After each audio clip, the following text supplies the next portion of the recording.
തിരുവനന്തപുരം വെടിവെച്ചാങ്കോവിൽ കൊലപാതകത്തിൽ ഗുരുതരാരോപണവുമായി കൊല്ലപ്പെട്ട 17-കാരന്റെ കുടുംബം. പ്രതികൾ കരുതിക്കുട്ടി കൊലപാതകം നടത്തിയെന്നാണ് മരിച്ച ശിവസൂര്യയുടെ പിതാവ് സുരേഷ് കുമാറിന്റെ ആരോപണം.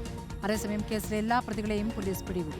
ഉപരിപഠനത്തിന് അപേക്ഷ നൽകാൻ അക്ഷയ സെന്ററിൽ പോയ മകൻ ചേതനേറ്റ ശരീരമായി മടങ്ങിയെത്തിയതിന്റെ ഞെട്ടലിലും വിങ്ങലിലുമാണ് ശിവസൂര്യയുടെ മാതാപിതാക്കൾ. സംഭവ ദിവസം ITIക്ക് അപേക്ഷിക്കാൻ പോയതായിരുന്നു ശിവസൂര്യ. പലതവണ വിളിച്ചിട്ടും ഫോൺ എടുത്തില്ല.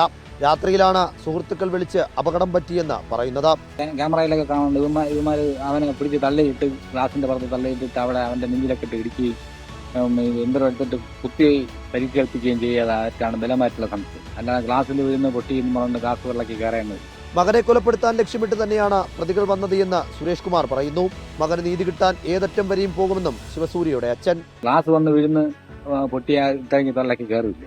അതുകൊണ്ട് എന്റെ പിള്ളക്ക് എന്താണെന്ന് വെച്ചാൽ എനിക്ക് അങ്ങ് നീതി കിട്ടിയേ പറ്റുള്ളൂ. അവന് ഇതിന് ചെയ്തവരെ കൃത്യമായിട്ടും ശിക്ഷ മരമാവുന്ന ശിക്ഷ കൊടുത്തേ പറ്റുള്ളൂ. 1.5 വർഷം മുൻപ് ടർഫിൽ വെച്ച് പ്രതികൾ ശിവസൂര്യയുമായി പ്രശ്നമുണ്ടാക്കിയിരുന്നതായി സഹോദരൻ ശിവാകൃഷ്ണയും പറയുന്നു. തൊട്ടടുത്ത ദിവസം സംഘം ശിവസൂര്യയെ സ്കൂളിലെത്തി മർദ്ദിച്ചുവെന്നും സഹോദരൻ.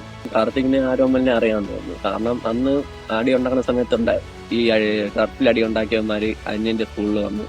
അന്ന് അടി നടന്നു. അതേസമയം കേസിൽ 4 പേർ ഇതുവരെ അറസ്റ്റിലായിട്ടുണ്ട്. അജിത്, കാർത്തിക്, ആരോമൽ, പ്രിയദർശൻ എന്നിവരെയാണ് പോലീസ് പിടികൂടിയത്.